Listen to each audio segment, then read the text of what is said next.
Je voulais vous montrer une image qui, moi, m'a choqué. C'est, vous vous souvenez, quand il y a eu les enlèvements des otages en Israël, il y a les enfants, les femmes et les hommes, d'ailleurs, qui ont fait l'objet d'affiches, qui ont été affichées dans plusieurs villes de France. Ces affiches étaient arrachées par certains. Et ça faisait scandale. Là, il y a des affiches qui ont été faites pour Thomas. Ouais. Et il y a des gens qui maintenant s'amusent à arracher les affiches pour Thomas. C'est-à-dire qu'on est dans un pays quand même où un garçon qui est mort à 16 ans, poignardé dans son village, on arrache les affiches pour Thomas. Alors c'est arrivé à Sciences Po Paris, c'est arrivé dans la rue également. Je voudrais vous montrer les images dans la rue et ensuite on va parler de ce qui s'est passé à Sciences Po. Regardez d'abord dans la rue.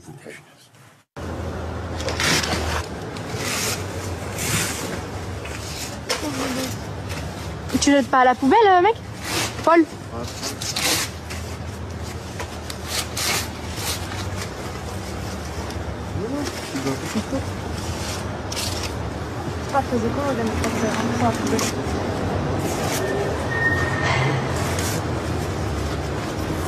Voilà, ces affiches en hommage à Thomas qui sont arrachées, jetées par terre. Alors l'homme est identifié parce qu'il y a son visage, nous on le floute comme toujours, vous avez commencé à en avoir l'habitude parce que je vous le dis à chaque fois, on le floute à la télé parce que c'est les réglementations de l'Arcom, mais on sait qui c'est, on a son nom, on a son prénom, on a tout. Et la même chose s'est également passé à Sciences Po Paris. Rémi Perra, bonjour, merci d'être avec nous, délégué national de l'UNI. C'est l'UNI d'ailleurs qui a dénoncé ce qui s'est passé à Sciences Po. Expliquez-moi un peu dans quelles circonstances et comment ces affiches d'abord ont été posées puis ont été arrachées.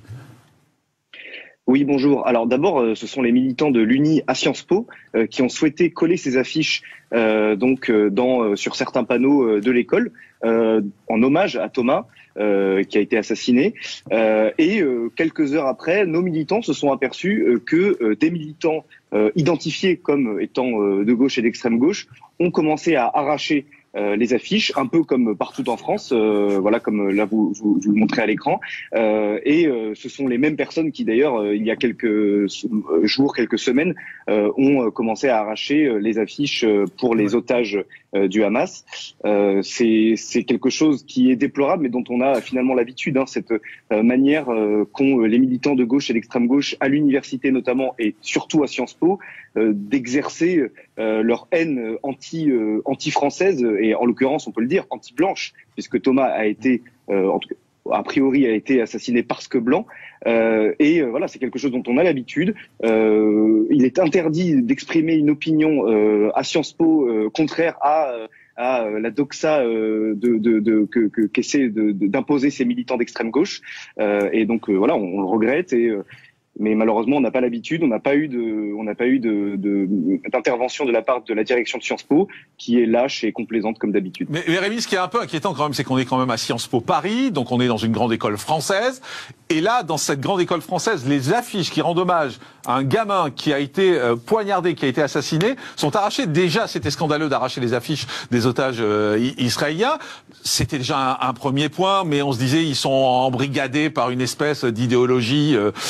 Voilà, mais là, enfin, je dois avouer que là, j'avais du mal à comprendre pour les otages israéliens, mais là, j'ai encore plus de mal quand on rend hommage à un gamin poignardé dans un village français. Ben oui, parce que ce gamin-là est identifié par les militants d'extrême gauche comme étant soutenu par ce qu'ils appellent l'extrême droite. Et d'ailleurs, on voit très bien avec la réaction de notamment Patrick Cohen et tant d'autres sur la mort de Thomas, qui finalement serait peut-être responsable de ce qui s'est passé. Voilà, c'est l'état d'esprit qui règne dans cette école, et c'est à l'image de tout ce qui se passe dans l'enseignement supérieur français.